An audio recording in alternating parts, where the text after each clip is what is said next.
Oi, minha gente, a paz do Senhor Jesus, tudo bem com vocês? Espero muito que sim, espero que todos estejam muito bem. Trago hoje mais um vídeo pra vocês, né? Tô voltando aos poucos, mas tô voltando pela graça do Senhor Jesus. E hoje eu quero trazer pra vocês uma breve meditação, creio que esse vídeo será bem breve. Não tenho muito o que dizer, mas as poucas palavras que eu tenho pra dizer, eu creio que abençoarão a sua vida, abençoarão o seu dia. Então fica nesse vídeo até o final e escuta a palavra do Senhor, escuta o que Ele quer dizer pra você nesse dia, amém? A palavra do Senhor, que se encontra em Mateus capítulo 22, versículo 14, nos diz: porque muitos são chamados, mas poucos escolhidos. Apenas esse versículo para que nós possamos meditar nesse texto. É muito interessante que muitas pessoas falam desse versículo, muitas pessoas usam esse versículo como tema de debates, de conversas, de vários assuntos, né?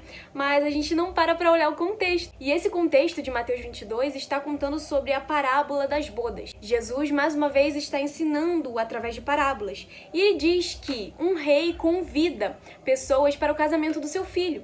E ele manda os servos convidar e ele diz: então enviou seus servos a chamar os convidados para as bodas, mas estes não quiseram ir.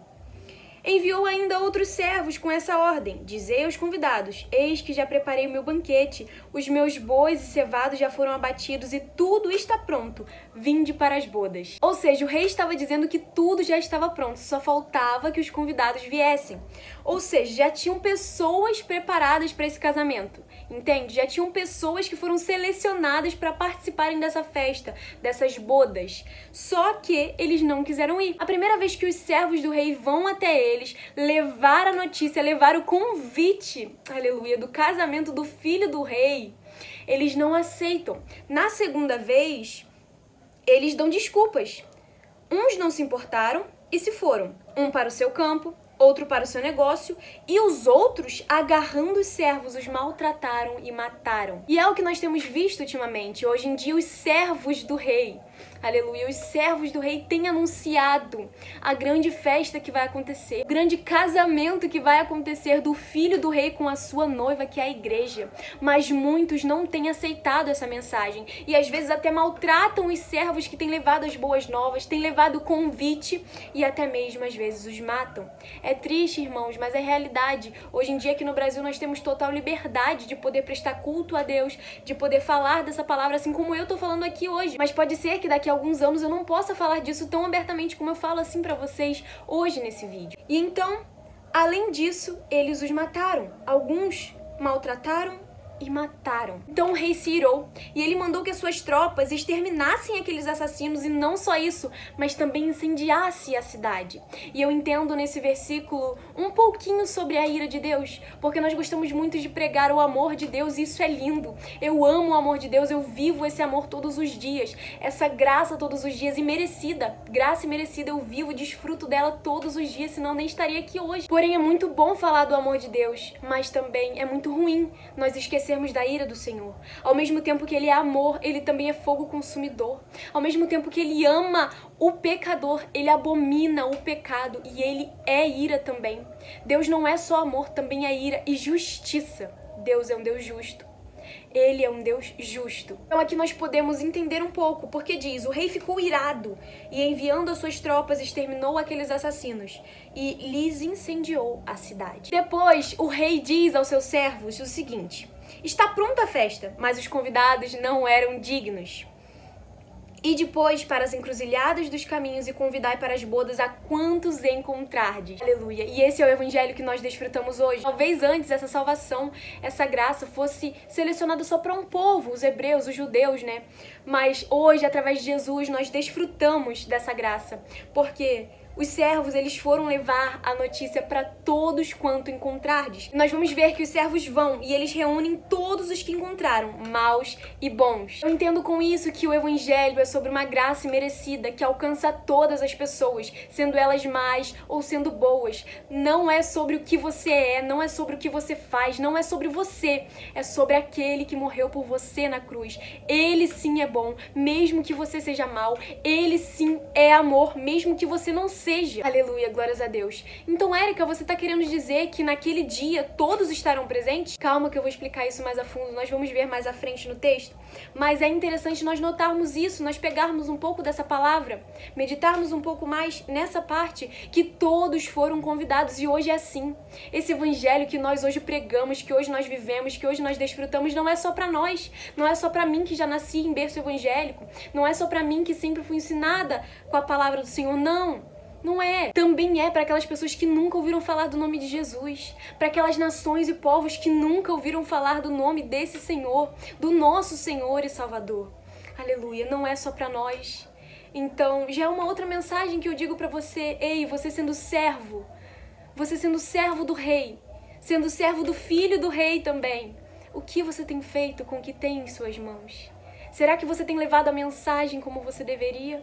Será que você tem convidado para esse casamento a todos quanto você encontra? Aleluia, glórias a Deus. Aleluia. Será que você tem convidado a todos quanto você encontra? Ou só aqueles que foram verdadeiramente convidados? Entende? Só aqueles que foram preparados, separados, escolhidos a dedo? Não. Porque a Bíblia vai dizer que o rei mandou chamar a todos quantos encontrardes. Todos, maus ou bons, sem distinção de nenhum. Então você sendo servo, filho também, filho de Deus, anuncie esse evangelho, proclame essa verdade, essa graça. Um dia eu estava aqui no meu quarto e eu meditei sobre algo. Eu pensei, Senhor, como eu posso desfrutar de tão grande amor, de tão grande graça e ser egoísta a ponto de guardar isso só pra mim, a ponto de não compartilhar isso com pessoas que também precisam disso.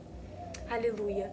Então você sendo servo, você sendo filho, viva isso de verdade. Faça como esses servos, convide a todos quanto encontrardes para esse grande casamento que acontecerá. Aleluia. E a Bíblia segue dizendo que a sala do banquete ficou repleta de convidados. Só que, entrando o rei, porém, para ver os que estavam à mesa, notou ali um homem que não trazia veste nupcial. E perguntou-lhe, amigo, como entraste aqui sem veste nupcial? E ele emudeceu, ele se calou. Então ordenou o rei aos serventes, amarrai-o de pés e mãos e lançai-o para fora, nas trevas. Ali haverá choro e ranger de dentes, porque muitos são chamados, mas poucos escolhidos. E assim nós podemos entender o que esse texto realmente quer dizer. Vejamos, todos foram convidados, maus e bons, só que só ia participar do casamento. Aleluia. Só ia participar daquela grande festa aquele que estivesse com as suas roupas preparadas. Porque muitos são chamados, ou seja, nesse caso todos foram chamados, no caso hoje todos são chamados, mas só pode participar aqueles que forem escolhidos. Porque é Deus quem os escolhe? Não, é você que se faz um escolhido. Entende isso? Porque ele que não tinha levado as roupas, ele que não tinha levado a veste nupcial. A salvação é graça. E ela é dada de graça a todos. Só basta você escolher se você vai desfrutar dessa salvação, se você vai escolher essa salvação ou se você vai abrir mão dela, se você vai despreparado para o casamento. Aleluia. Enquanto eu meditava nessa palavra, eu pensei numa coisa que é muito certa, é muito verdade. Normalmente, quando nós vamos para um casamento, aqui hoje em dia, nós queremos nos produzir, nós queremos ir mais arrumados, porque normalmente nessas festas, ninguém vai meio desleixado. A maioria das vezes as pessoas estão com roupas mais formais, mais arrumadinhos, não é verdade? As mulheres fazem um penteado mais elaborado. Não é verdade? Então, como nós queremos participar dessa grande festa, esse casamento do noivo com a igreja, de qualquer maneira? E eu digo aqui de vestes espirituais, eu digo aqui de vestes limpas. A Bíblia vai nos dizer, em todo tempo, sejam alvas as tuas vestes e que nunca falte óleo sobre a tua cabeça. Aleluia. Nós precisamos estar com as vestes limpas e com o óleo do Senhor sobre nós, com a unção do Senhor sobre nós. Eu entenda isso, que muitos serão chamados, muitos serão convidados, muitos ouvirão esse convite, muitos ouvirão, mas só participarão da festa os escolhidos. E quem são os escolhidos? Aquele que tem as suas vestes limpas, aquele que tem as suas vestes brancas. Glórias a Deus. Jesus vai dizer lá em Apocalipse que ao vencedor darei o direito de andar comigo vestido de vestes brancas, pois são dignos. E antes aqui nós vemos que está pronta a festa, mas os convidados não eram dignos, ou seja, muitos desses convidados talvez também não tinham as suas roupas limpas. E Jesus lá na frente vai nos dizer em Apocalipse que aqueles que andarão com ele de roupas brancas, de vestes limpas, são dignos disso. Então, eu só queria trazer esse vídeo para que nós entendêssemos um pouco mais dessa mensagem, um pouco mais desse contexto, porque muitas vezes nós vemos pessoas falando sobre isso, citando esse versículo, mas sem ter o contexto. E é muito linda essa passagem e ela corta pra mim e pra aí também. A Bíblia mesmo vai dizer que a palavra do Senhor é uma espada de 2 gumes. Então, ao mesmo tempo que ela corta pra você, ela também corta pra mim. Tudo que eu disse pra vocês também disse pra mim mesma. É motivo de eu aprender e a cada dia tentar melhorar para o Senhor. Então, que possamos entender o que a palavra do Senhor quer nos dizer. Amém? Não se esqueça nunca de meditar na palavra do Senhor. Busque a cada dia mais essa presença. Busque a cada dia mais conhecer dessa palavra, porque eu creio que o Senhor tem mistérios lindos para revelar a você através das Escrituras. É muito bom a gente ver vídeos como esse que você está vendo agora. É muito bom a gente ouvir um pouco mais do que o Senhor, do que o Espírito Santo falou ao coração de outra pessoa também. Mas sabe o que é melhor ainda? É você abrir a Bíblia e o próprio Espírito Santo falar diretamente com você. Então não perca essa oportunidade, faça isso enquanto há tempo. Se você tem uma Bíblia aí na sua casa, abre a Bíblia, medita nela. Eu tenho certeza que tem surpresas e mistérios lindos pra você na palavra do Senhor. Obrigada a você que assistiu esse vídeo. Se você ainda não é inscrito no canal, aproveita para se inscrever. Deixa seu like, comenta aqui quais vídeos você gostaria de ver, porque vai me ajudar muito. Acontece que eu fiquei muito tempo sumida daqui, eu tô um pouco sem ideia para vídeos, mas podem deixar aqui suas sugestões, vai ser muito importante pra mim. Obrigada por ter assistido. Tchau, tchau e até o próximo vídeo.